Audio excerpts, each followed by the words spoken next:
Hello, folks. The old Hunter here, my little sweetie pie, Maggie. Got a little shirt. It's a little cool this morning. She got a little coat on there. My son was saying something about people's always calling in, getting in touch, wanting to know different things and all. And somebody sent a message to him saying, "As you did, how Halloween was back when he was a kid." Which was, quite a while back. Yeah, I'm 77 years old, so you can figure it Well, out. that's why I said quite a while. I got on Halloween with my baby sister and all. Till probably I was about 10 or 11, then I went out on my own. Okay. He got to ask about the different types of costumes and all like that.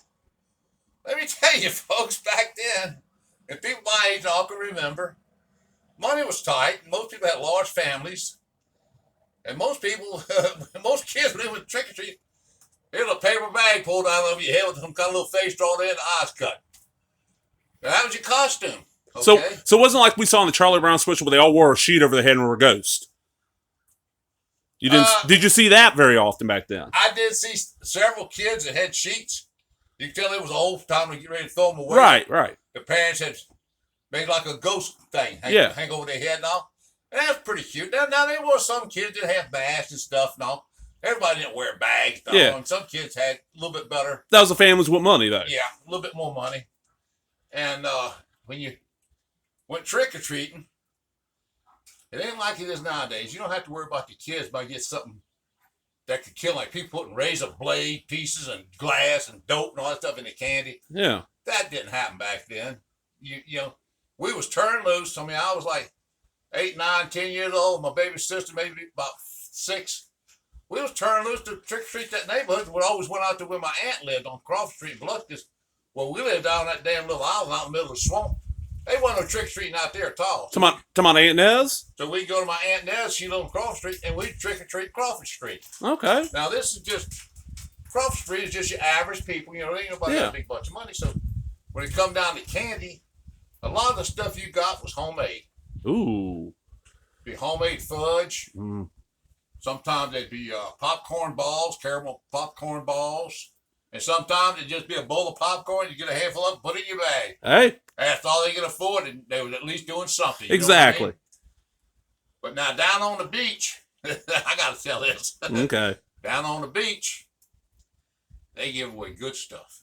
Them people had money. Most of them were rich people in New Orleans. Right. They give like Almond Joys and Snickers and the full-size candy bars, yeah. Good stuff. And sometimes they just give you $1 if they didn't have candy. And $1 was what, $10 nowadays? Damn money. Well, what could you buy with $1 back in the day? You could go see a movie, buy you a snack, and probably go see another movie, huh? I think movies were probably a quarter to get in, and popcorn was a nickel or a dime. I mean, you know, it didn't cost too terribly much. $1 was a whole day entertainment at the movie theater then. Oh, yeah, when you went to the movie on Saturday, you got 2 Westerns. In intermission, you had cartoons, probably 2 or 3 cartoons. 3 Stooges. And all kind of stuff, you know. But back to Halloween. So you went to the beach for the good stuff. Well, when I got, I want to tell this too. Okay. A place on Market Street there. I can't even remember about where it was, but I thought it was pretty dirty. My daddy took care of that. We went up there to trick-or-treat, knocked on the door. This guy comes to the door and he had a pot with some pennies in it. And I reached in first, and I did, boy, it burnt the hell out of it. He heated them pennies up on the stove. Oh, that butthole. And they were almost burnt my finger, almost blistered me. Yeah. But went back home, told Daddy, and Daddy took care of that problem real quick. I'm sure he did. That guy come to the door and he got one right between the eyes. I'm sure. That's all I got to say about that little matter. So anyway, when I got a little older, I started going on my own. And I knew down on the beach they give away good candy. Well, had a paper bag, place cut off my mouth, place cut off the eyes, had little scars and stuff on it. It was just different. But I had another one made different. I kept it folded up in my back pocket. When I go to the house, what do you think? Like an Almond Joy, a Hershey bar, that payday, or something like that. By the time I went all the way down there, it's going to be at least an hour before I get back. Go back to the same place and start all over again with a different bag on my head. So I was double dipping. And this one woman says, "Wasn't you here before?" I said, "No, ma'am. I've seen a lot of kids got a mask like I got." Well, okay, give me that candy bar. So how much had it changed when you were going trick or treating to when I was old enough for you to take me? Because I grew up in the country, if people don't know, and we kind of did like y'all did trick or treating. Yeah. Like I said, back when I was trick or treating, you didn't have to worry about your kids being harmed or anything. Yeah. And time it got up to time my son started trick or treating, it already started having some instances. Yeah. With I guess dope heads putting dope in the candy and stuff like that. So we told him he was not allowed to eat none of his candy or nothing until he got back home, especially if it was homemade candy. Right, right. Now, if it was packaged candy and the packaging wasn't torn or anything like that, that was different. But if it was homemade candy, a lot of times we wouldn't even let him have it at all. We'd throw it away. I know it's a waste, but you can't take a chance. Unless y'all knew who it came from. Because there was one old lady, I don't remember her name, but she always gave us popcorn balls, remember? Now, Mama, so that the parents would know this stuff is good. Yeah. She had little bags made up with candy and stuff and had our address and all stapled to it and had the bag stapled shut. Yep. So when they got home, the parents would know that candy where it come from and know that candy was good. And also know that, but Mom worked at the school, so a lot of these kids knew Mom from school. Oh yeah. We lived in Forest Lake, so out in the country. Boy, they come there about a van load. Oh, we get 100. We get 100 at least, yeah. So we live here now. We've been here 21 years, and I think we might have had 4 at the most over the years. No, we had a car full of 7 one time, so we've hit about 15. That was a big night. Yeah, we had about 7. I don't want my little baby. He's going to do this shit if anybody comes to it. She is our doorbell boy. Nobody even gets close, and she'll go to barking.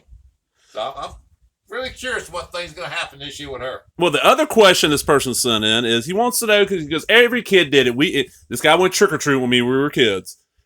Every kid played some pranks. So what's some of the pranks y'all played back in the day on Halloween? Now, you went to somebody's house and they didn't give you any good candy, or they didn't have anything but their porch light was on. We didn't really do much of nothing. We okay. would just go to another house or whatever. Okay, I figured y'all might have toilet paper paper their yard. Some kid threw eggs up on the porch or some. I heard one guy was talking about that they pooped in a bag, twisted it, and set it on the porch, lit it, and rang the doorbell. So when they come out there and dumping it out, they had poop in it. Yeah. Now, I didn't witness some of my stuff, but I was told that happened. Right. There wasn't nothing really destructive. No. Our pranks weren't destructive. They're just a little messy. Yeah. Now, you had to watch, though, because my aunt always had to bring her car and put it inside the garage. A lot of times she gets it parked right at the end of the driveway. Because one year she did get some pretty good scratches on it, like from a knife or. Oh, crap. But I mean, she gave away good candy and a lot of it, To my Aunt Nez? Yeah. Okay. It was just somebody, I guess, just being a butthole. Meanness, Yeah, being a butthole. But there was no meanness back then. Like nowadays, I guess the generation's changed a lot now. And a lot of people are taking their children to Halloween parties like the church, so the kids can be safe. And that's sad when the evil and the mean people make it so bad that you got to take your kids to a party somewhere, excuse me, and they don't get to enjoy the experience of walking through the neighborhoods and going up ringing people's doorbells, knocking on the door, and have a face-to-face encounter. And a lot of people would be dressed up in costume and stuff. Oh, yeah. I remember one house I went to on Cross Street. Oh, God. It gave my little babysitter about it. Oh, she wet on herself. They had out of the she wet on herself. And I know who you're talking about. I know which aunt you're talking about. They had a big old porch. And we walked up. It was a screen porch. Walked up, got in, and knocked on the door. And they come to the door, and the guy, I don't know whether the man or woman, they were dressed up in a costume, but they had like a witch's costume with the big old warts and all this kind of stuff. It was scary, And then you had to put your hand down the bag to get some candy. And you feel down, they said, go ahead and pick one of my eyeballs up. Pick one up, and it was a grape. It wasn't an eyeball. In your mind, it was an eyeball. Well, a peeled grape will feel like, yeah. Well, about that time, my husband slipped in behind us on the screen porch. And he was dressed up, if I remember, like Captain Hook. It had an artificial plastic sword and all come out of us. I tell you, it scared the living hell out of us, but that was being Halloween back then. Yeah, exactly. Just about every house I went to, they had some kind of costume on. Well, you remember when I was a kid, you used to take me and my friends around in your truck to the houses because we lived in a big area, and everybody would be dressed up. They'd scare the hell out of us, but we had fun. Yeah. And we'd all come back to the house, and y'all go through the candy, you know. And nowadays, I mean, you can buy so many costumes that you can just about be whatever you want to be. If you want to dress up. And they're not too terribly expensive, you know. I think the average person can afford to buy them. I was looking the other day. You know what a kid's costume costs now? About $15 to $20. So it's not horrible. Yeah, that's cheap enough, you know. Yeah, because my costumes, I'm sure, weren't that much back then. We even had some little costumes for my baby doll here. Yeah, well, I'm gonna get video of it. She'll be dressed up for Halloween. You better believe that. Well, she likes this little shirt too, because it's nice and warm, and it's kind of cool today. And it's got the Day of the Dead skull on there. Yeah, that's her little sweater. She likes a little sweater. Well, any other things you want to say about Halloween here, sir? No, I'm going to say this, folks.